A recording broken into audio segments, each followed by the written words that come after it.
Hello and welcome to another video blog edition of the Dreizin Report. Thanks so much for watching. Just a quick note to those of you who have subscribed on my website to my mailing list. It is a two-step process. You will receive an email where you will have to confirm that it is in fact you, that it's not someone trying to spam you. So if you don't complete that second step, you will not be on my mailing list. So please keep that in mind. Please watch out for the second email. Now I want to talk about the Azov. They're clearly in their last days. You've probably heard about it elsewhere, but this is a big deal because the Azov were not necessarily in terms of their battle qualities, but just in terms of their mythology around them and their esprit and elan and so forth. They were really considered to be the most exclusive and elite unit of the entire Ukrainian military. Now, I say military, I do not say army. The Azov was not under the Ukrainian army. It was part of a parallel power structure under the Interior Ministry that was established as a sort of a political backup army, similar to the SS in Germany during the 1930s. A little bit about the history of the Azov. How did it start? Well, in 2014, it's very important to understand that the Maidan at the time, revolution, coup, whatever you want to call it, I don't care. I'm not making any judgments now. What happened was there was a very aggressive and violent minority that took power within a large country, the Ukraine, where for the most part people were politically inert. They were politically inert and demoralized, and they had largely checked out from politics because politics did not present any avenue to improving their lives. And within that context, a very aggressive and violent minority seized power in March of 2014. And that minority very quickly found that the army was on the fence. Okay, because the army at that time, a lot of people expected that Russia would go in and clear things up, right? Clean things up, at least take the entire Donbass for itself, if not beyond the Donbass. And so a lot of people, most people probably expected that at the time. And on top of that, the officer corps within the Ukrainian army, they didn't know if they would be purged or what, right? Because it's a new regime, it's a revolutionary regime, and they just didn't know what to think, right? So they didn't feel confident that they would still be getting paid, basically. And we know that people will follow their paychecks, basically. I mean, 99% of the time, people will just do what they get paid to do. And the army wasn't really clear on what the score was at that point. They didn't feel confident in the new regime. They didn't know if it was going to last. They didn't know if Russia was going to go in. They didn't know if they were going to be purged or what. So they were the army officer corps down to the enlisted and the draftees. They were not initially loyal to the new regime, not to mention that the new regime, they were firebombing, they were throwing Molotov cocktails at draftee soldiers on the Maidan, and some of them died. So it was, clearly they were basically had a rebellion in Kiev where they were very viciously attacking the army, including 18-year-old draftees that were just sent there to just guard guard downtown, and all of a sudden they're in charge, and they're in charge of the army. So again, a very, very kind of weird political situation where people didn't know what to expect. And so the army initially really failed to control the rebels in the Donbass. So if ever, a lot of people who have been following this since 2014, they recall that the real rebellion in the Donbass as a military rebellion, not just civilian protests, but as a military rebellion, it started in Slavyansk, which is in the northern part of Donetsk province. And in Slavyansk, there were there was basically essentially a platoon of rebels that took charge of the city. And they were able to take, there weren't many of them, but they were able to take charge because they had popular support. And what the civilians did was there was a convoy. There was a convoy of light armored, sort of low caliber artillery vehicles. I believe they have something like 30 millimeter cannon on them, but they're these very small, low-profile armored vehicles with light cannon on them called nonas.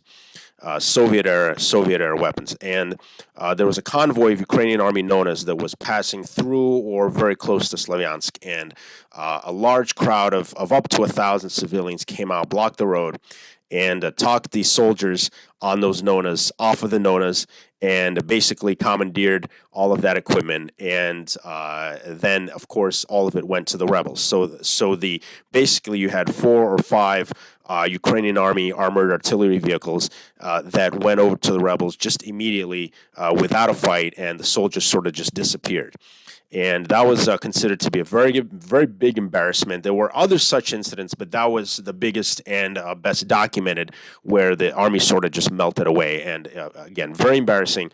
And at that point, the new regime, the revolutionary regime, realized that, hey, we cannot count on the army. So what they did was they facilitated establishment of a parallel armed structure. They created something called the National Guard, which actually had existed. There was something under that name that existed shortly after Ukrainian independence in the early 90s, but it was sort of done away with. But they reestablished something called the National Guard that was under the Interior Ministry. It was intended to be a sort of parallel army that would be more politically loyal to the to the Maidan and to the sort of Ukrainist agenda of this pure non-Russian Ukraine. And they very quickly began hiring guys for the ranks of this National Guard who were had records with various far right movements and so-called far right. I mean, they're not really conservative or anything like that, but these nationalist aligned, Nazi aligned movements. A lot of the guys in those types of movements, football hooligans and those types of people, they made it over to the National Guard, were given a uniform and a paycheck, and Uncle Sam was funding all of it, and they were happy. Then they were very quickly sent to the Donbass. They were given, in some cases, American weapons, Humvees, M16s, and didn't really look like Ukrainian soldiers, at least initially, and were given a bunch of donated surplus American equipment. And they were sent to the Donbass to sort of back up the army, because the army, again, wasn't doing very well. But at that time, the National Guard was still not enough. So what happened was a bunch of oligarchs, Eastern and Central Ukrainian oligarchs. There was the most famous one is Kolomoisky. He's the best known here in this country. He was Ukraine's basically #1 Jewish person. He's a very big billionaire businessman, very ruthless, and he also is a very big Jewish philanthropist. Well, again, he's basically Ukraine's #1 Jewish citizen. He and some other oligarchs decided that, hey, we're going to get bigger into politics by way of creating our own little private armies here. They're going to be loyal to us. And what they did was, among others, they created several different these volunteer units. So there was these sort of amateur militias that were basically had no legal existence, no legal legitimacy at all, but they basically was these gangs of guys that got together and just went to the Donbass and try to shoot things up and find some rebels and shoot them up, basically. And for the most part, they were engaged in looting washing machines and stealing furniture and beating people up and things like that. But that's how these these so-called, far right volunteer units got their start. And one of those units was the Azov, and they were entirely initially funded by these oligarchs, including Kolomoisky, who basically saw that as a sort of political army in his pocket, and sort of a way to build credibility with the Ukrainian nationalists, so he could further his business and political empire. And so the Azov originally was battalion size. It was not much more than 300 men. And they did what they could to support the Ukrainian army initially, but they got their asses handed to them a couple of times by the rebels and then by the Russians. And then they sort of retreated from the northern and central Donbass and made their way south to Mariupol and became sort of this Mariupol garrison, basically this army that was non-army army that was occupying Mariupol, which is basically a Russian city. I mean, it's there's no Ukraine in Mariupol, but they basically became this occupying garrison to keep the locals in line. And they grew and they grew. And then what happened was towards the end of 2014 and into 2015, the Ukraine decided that, hey, we need to get these guys under control because they're just volunteer units. They're like doing their own thing. They're not under any control at all. So what they did was they brought them under the National Guard, under the Interior Ministry, right? And so they all became official. Now they all became legal and legit, right? Like Doc Holliday in Tombstone, and so they were. But despite the fact that they were, legalized and made a part of the Interior Ministry, they didn't have to give up their Nazi attributes and all the regalia and everything. So they kept their SS Second Armored Division, Das Reich Division shoulder patch. The SS shoulder patch, they kept that. They continued to recruit guys with, from neo-Nazi clubs and movements and, people with a lot of Nazi tattoos. And we're seeing that now because they're coming out as prisoners and Russia's making them take off their shirts so they can, photograph and video the tattoos. And it's all pretty embarrassing if you care, right? I mean, if you don't care, if you're the American media, you're not going to see it, right? You're not. So we have here the Washington Post, and this is from last Friday, Friday, May 13th. And I actually paid $2 for this, big mistake. But anyway, it says, steel plant, a symbol of valor and terror. Steel plant, a symbol of valor and terror. And inside on page 810 is a couple thousand words, about the Azov defending Mariupol. But they don't really say this Azov, except in one little sentence where they say that the Azov is a nationalist unit that is despised by President Putin. So Russian President Vladimir Putin despises the Azov, and that's it. The rest is their heroes, the heroic defense, and oh my God, it's so hard for them, and they're dying, but they're still holding on, and da-da-da-da-da-da-da. And so it's thousands of word article, and it barely mentions that, okay, they're nationalists, Putin doesn't like them, so I guess they must be good guys if Putin doesn't like them. I mean, who in Ukraine does Putin like today, right? Not many people. So that doesn't really tell you anything. Keep in mind, the Washington Post, I lived under Trump for 4 years. They were, at least until the corona came around, they were telling us that white supremacy, white nationalism and Nazism is the single biggest threat to the world, basically. The biggest threat to civilization is white nationalism and white power. And so they were, they were looking for any hint of it anywhere, any hint of, oh my God, this is white nationalism, So they were saying that if someone like made the AOK sign or something like that, that it was like white power. And there was this Hispanic construction contractor who was driving a truck, driving his company, his employer's truck in LA or somewhere in California. And he had his, just kind of resting his arm out of the window of the truck. And they supposedly had his fingers like this, and they said it was a white nationalist symbol, and he got fired. So they were like on a witch hunt, for years, looking for any hint, any shade of white power, white supremacist Nazism, but they can't seem to find it in Ukraine. I mean, these guys all have Nazi tattoos. They have the Nazi, SS shoulder patch, but somehow they're just nationalists. It's all good. It's all good. I mean, they were literally founded by some of the worst Nazis in the Ukraine, but those guys kind of stepped out when the Azov was legitimized under the Interior Ministry. So those guys they were forced out. But nonetheless, it's, the Nazi air or aura sort of remained. I mean, all these guys, all these Azov guys have beards because they try to look like Vikings. They have this Norse mythology around them. They have their Nazi tattoos. It's been very well documented.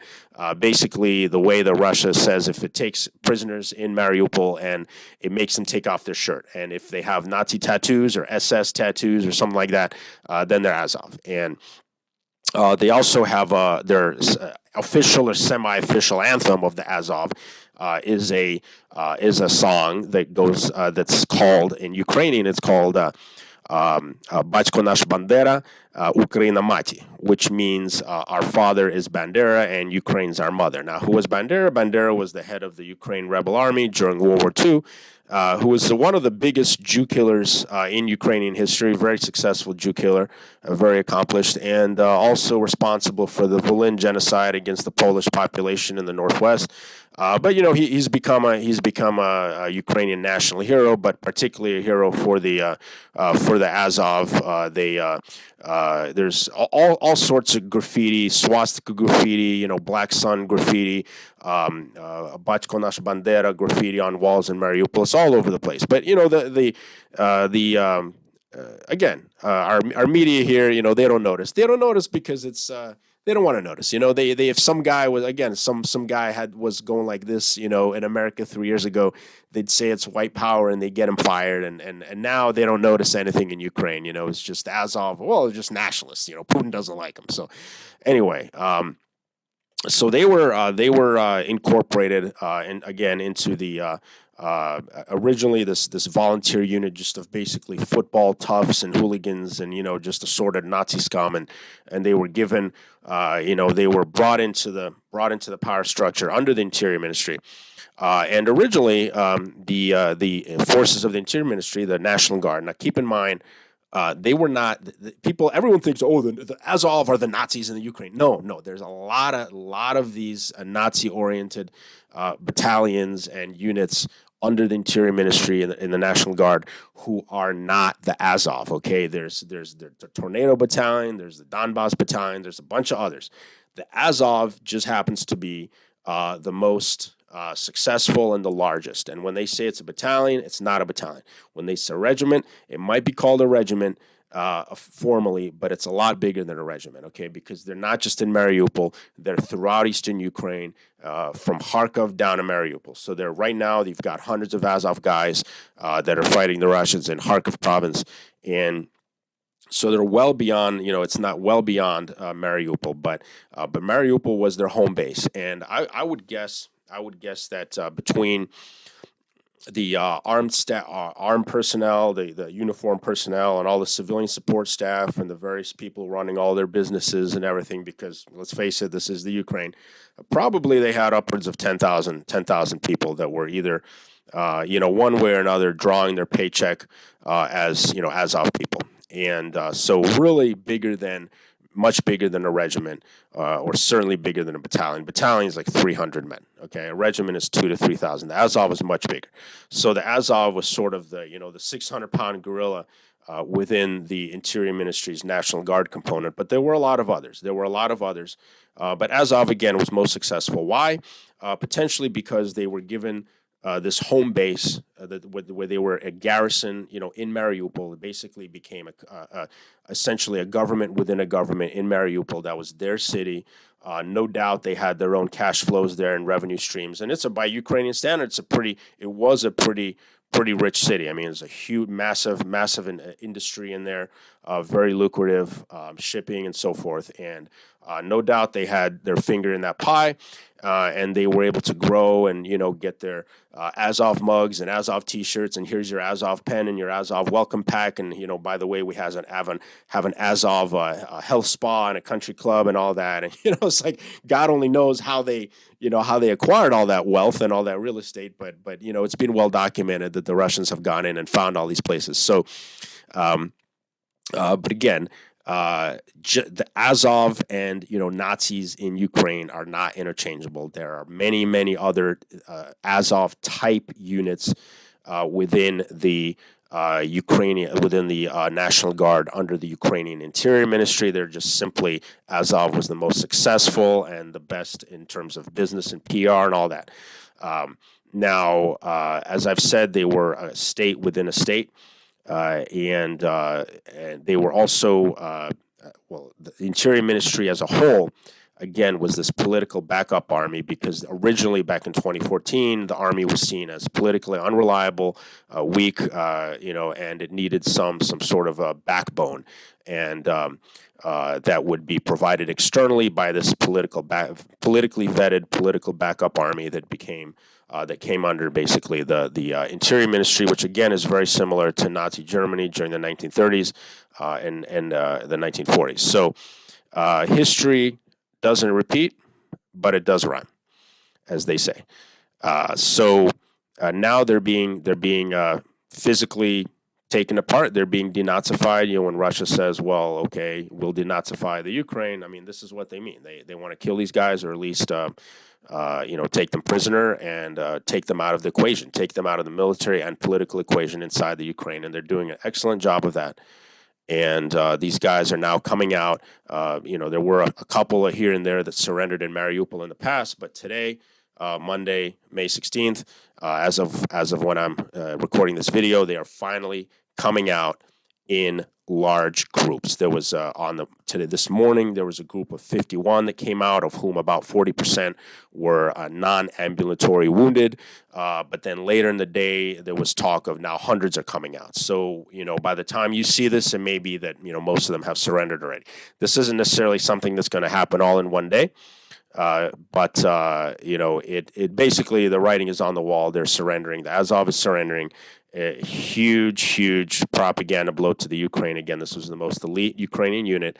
It was the backbone of the entire military structure of the Interior Ministry, which, by the way, was traditionally at odds with the Ukrainian army, right? Just like in Nazi Germany during World War II, you had the SS was competing for the Führer's attention. It was competing for resources. It was competing for personnel, for funding, and the same thing in Ukraine. Same thing. They had a rivalry between the army and the Interior Ministry.